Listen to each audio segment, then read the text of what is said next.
నమస్కారం. మడి మాట్లాడుతున్నందుకు నాకు చాలా సంతోషంగా ఉంది. నేను పై ఊరికొచ్చాను. దీనివల్ల నేను ఒక ప్లేస్‌లో ఉన్నాను. నా స్టూడియోలో జాయిల్లో కూర్చొనున్నారు. నా తరగ ఫ్రెండ్ హీరో విష్ణు.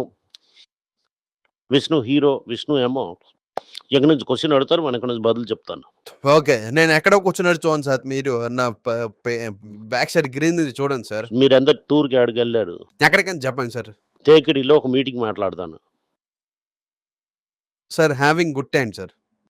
ఇవాళ చాలా క్వెషన్స్ ఉన్నాయి. మనుషులు గాగా నమస్కారం సార్. నమస్కారం. అందరికీ నమస్కారం. నమస్కారం. అలాగా ఈ మార్కెట్ ఈ వీక్ అలాగయింది. ఓకే. మార్కెట్ ఎలాగ ఎండ్ అయింది? నాకు తెలీదు మార్కెట్ ఇవాళ ఎంత లెవెల్‌లోనో యెస్టర్‌డే వెళ్ళిందన్నది. యెస్టర్‌డే ఎండ్ ఎలాగయిందని నాకు తెలీదు. కానీ మైల్డ్‌లీ నెగెటివ్ ఉంటుందని అనుకుంటాను. ఈ సీఏఎస్ అనేది అందరినీ కన్‌ఫ్యూజ్ చేసేసింది. ఎస్పెషల్లీ రిటైల్ ఎఫ్ అండ్ ఓ ట్రేడర్‌ని చాలా ఘోరంగా ఎఫెక్ట్ చేసింది. ఇదైతే ట్రూ మార్కెట్ ప్రైస్ కాదు. మార్కెట్ డిస్కవరీ కూడా కాదు. మార్కెట్ తరకు యాక్చువల్ ప్రైస్ మనకేంటి తెలీదు. కానీ మనకంత లీస్ పోదాడు. నా తాలూకు ఇన్వెస్ట్‌మెంట్‌లో మార్కెట్ తాలూకు వాల్యూ ఏంటనేది మనకు చాలా ఇంపార్టెంట్ కాదు. ఓవరాల్ చూసామంటే నాకు తెలిసిన వరకు మార్కెట్ ఏమో ఈ వారం ఆపర్చునిటీ ఇచ్చింది. ఈ వారం మనం ఆపర్చునిటీ డ్రాప్ చేసామా లేదా అన్నది నా తరపు point of view. Okay sir. CAS అని చెప్పారు కదా! అది ఏంటని షార్ట్‌గా చెప్తే అర్థమయ్యేలా చెప్పండి సార్. సార్ డైలీ మార్కెట్ ఏమో 100, 200 పాయింట్లు పెరుగుతుంది, తగ్గుతుంది. 30, 40 పాయింట్లేమో తగ్గుతున్నది.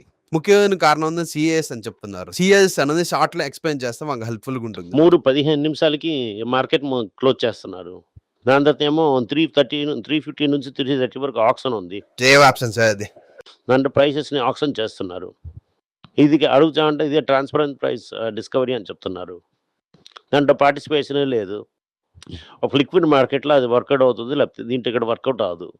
ఓకే. లాస్ట్ 2, 3 నిమిషాల్లో భయంకర స్టాక్‌ని పెంచేసి, ఆ స్టాక్‌ని చూసుకొని క్లోజింగ్ స్ట్రైక్‌గా చూస్తున్నారు. నెక్స్ట్ రోజు మార్నింగ్ ఏమో ఎగ్జాక్ట్ ఆపోజిటే ఎళ్తున్నది.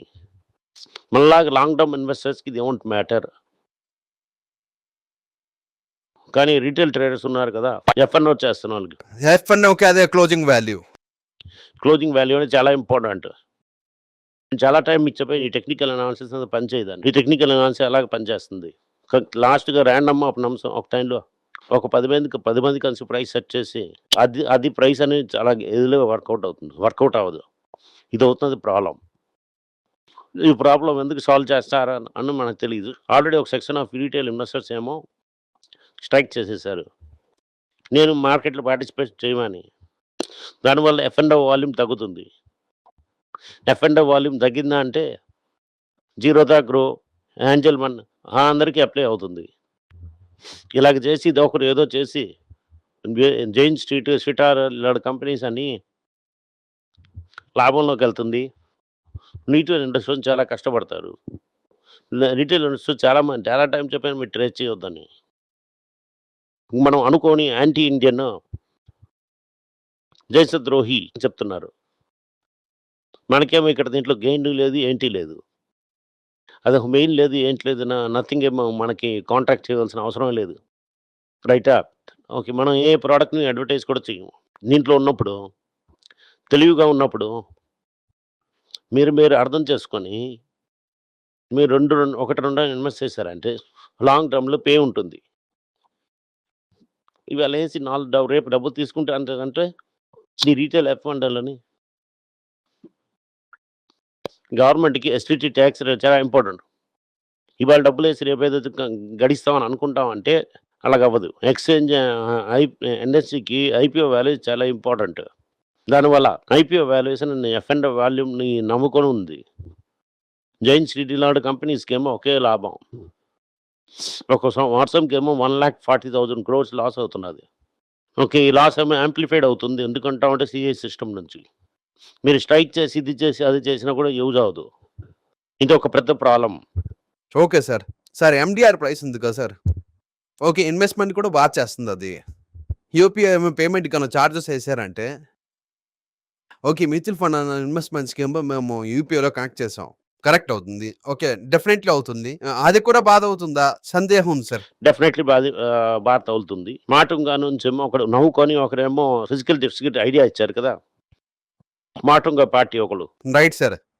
ఓకే. నేను చెప్పింది విను.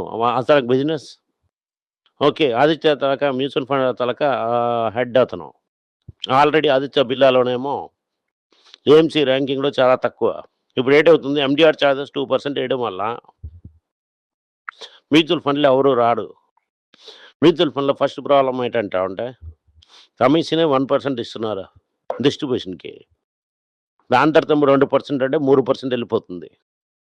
మీరు రూ. 100 వేసారని 97 ఇన్వెస్ట్‌మెంట్‌కెళ్తుంది. దాని తర్వాత ఏమో అప్పుడు అలా ఫీజు తీసుకుంటారు. ఏ ఫీజు? Management fees. అదేమో 2-2.5% వెళ్తుంది. రూ. 100 వేసారని 94 రూపీస్ ఒక ఇన్వెస్ట్ వెళ్తుంది. ఈ ఎండీఆర్ 2% వేసారంటే ఇప్పుడు క్రెడిట్ కార్డ్‌లోని ఇలాగేస్తున్నట్టుగా క్రెడిట్ కార్డ్ నుంచి ఇన్వెస్ట్ చేస్తున్నట్టుగా అంతా. ఈ ఎండీఆర్ అనేది చెల్లదు. ఈ ఎండీఆర్ రాకూడదు మ్యూచువల్ ఫండ్‌కి. ఎలా commercial transaction above certain limit వచ్చిందంటే ఓకే. ఇవి 2000కి మీద అంటే 2000కి మీద మీరు మ్యూచువల్ ఫండ్ వేసారంటే ఆళ్ళు వస్తుంది కదా! ఓకే. బ్రోకర్‌కి మీరు వేసారా బ్రోకర్‌కి మినిమమ్ చార్జ్ వస్తుంది. సో, యూపీఐ బ్రోకర్ యూజ్ చేయరు. ఏ బ్రోకర్ ఓకే. ఎవడు యూజ్ చేస్తున్నారో ఆళ్ళు యూపీఐ యూజ్ చేయరు. ఏమో ఐఎంటీఎస్ నెఫ్ట్‌కొచ్చేస్తారు. మనమే ఐఎంటీఎస్ ఆర్ నెఫ్ట్‌కి వచ్చేస్తాం. సో, మ్యూచువల్ ఫండ్స్ కూడా ఒక రూట్‌కెళ్ళిపోతుంది. బ్రోకర్ అతను ఒక పెద్ద big transaction. Small transaction definitely effect అవుతుంది. ఓకే. మ్యూచువల్ ఫండ్స్ సిప్ ఏమో డెఫినెట్‌లీ ఎఫెక్ట్ అవుతుంది. Okay sir. ఫైన్. ఇప్పుడు మ్యూచువల్ ఫండ్ గురించి మీరు చెప్తూనే ఉన్నారు. దాని గురించి మీరు చాలా ప్లేస్‌లో మీరు చెప్తూనే ఉన్నారు. Index fund. ఇప్పుడే పిల్లలు పుట్టారు. మా పిల్లలకి ఇన్వెస్ట్ చేయాలని అనుకుంటా. ఇండెక్స్ ఫండ్‌లో చేయండి అని అంటున్నారు. అని చెప్తున్నారు. ఇంకా 5, 6 ఉన్నారు సార్. దాంట్లో ఏదో చేంజ్ వచ్చిందా? ఓకే. అది మీరు ఏ ఏజ్‌లో ఉన్నారని చూసుకొని ఉండాలి. మీకు 25, 30లో ఉన్నా అంటే ఓకే. ఇండెక్స్ ఫండ్ ఏమో సెన్స్ మీకు చేయదు. డిఫరెన్షియేట్ చేయదు. నెక్స్ట్ 2 సంవత్సరాలు రిటర్న్ రాలేదని అనుకుంటా. రాపోయినా కూడా నీకు 60, 70 వయసులో రిటర్న్ వస్తుంది. ఇప్పుడు మిడ్ 30స్ అండ్ 40స్ ఉన్నారంటే రైటా? 2 ఇయర్స్ ఏమో చాలా డిఫరెన్స్ చెప్తుంది. 20, 25 సంవత్సరాల్లో నుంచో ఈ 2 ఇయర్స్ అనేది చాలా పెద్ద డిఫరెన్స్ రాదు. ఇదే మనకు 40 మీద ఉంటివంటే ఈ కాంపౌండింగ్ 60 సంవత్సరం వరకు అనుకోండి. 2 ఇయర్స్ అవుతుంది మన 10% ఆఫ్ మై టైమ్ ఇన్వెస్ట్ అనుకోండి. లాస్ట్ 30 మంత్స్ రిటర్న్ ఇది రావడం అనుకోండి. ఏ మ్యూచువల్ ఫండ్‌లోని. మన నిఫ్టీ కూడా 2 ఇయర్స్‌లో ఎక్కడికి వెళ్ళలేదు. 2024 ఎలక్షన్ నుంచి ఎక్కడికి వెళ్ళలేదు పెద్దగా.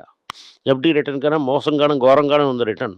అలాగే మనం డిఫెండ్ చేస్తాం రూపీకి. అలాగ మనం మ్యూచువల్ ఫండ్ ఉంచుకొని స్టాక్ మార్కెట్‌ని మెయింటైన్ చేస్తున్నాం ఒకే లెవెల్‌లోనే. అలాగైతే నైజర్ మీదకెళ్తుందా? అది కిందకెళ్తుందా? మీదకెళ్తుందా? లేకపోతే కిందకెళ్తుందా? నెక్స్ట్ 2 ఇయర్స్‌లో మనకు పెద్ద అడ్వాంటేజ్ వస్తుందా అని నిఫ్టీలోని మనకు తెలియదు. ఇప్పుడు నాకు అడుగుతున్నోళ్ళేమో డిపెండింగ్ అపాన్ ది ఏజ్ నేనేం చెప్తున్నా ఈవెన్ నిఫ్టీలో తీసుకొని బాండ్‌లో వేసి ఇంట్రెస్ట్ తీసుకో 2 సంవత్సరాలకి. నిఫ్టీలో ఏదో ఉంటాయి కదా! మనం బాండ్‌లో తీసుకునేస్తాం సార్. ఓకే. మొదట నెక్కిలో ఇండెక్స్ ఫండ్‌లో ఉంచాలి కదా సార్. మనం అందరం ఒక పెక్యులర్ థింగ్‌లో ఉన్నాం. మనమేమో మార్కెట్ పెరుగుతుందా? పెరగడం లేదసలు. దీనికేమో టైమ్ కరెక్షన్ ఏదైనా చెప్పొచ్చు. బేసిక్‌లీ మీరు మ్యూచువల్ ఫండ్‌లో వేసి డబ్బులు వేసారని అర్థం.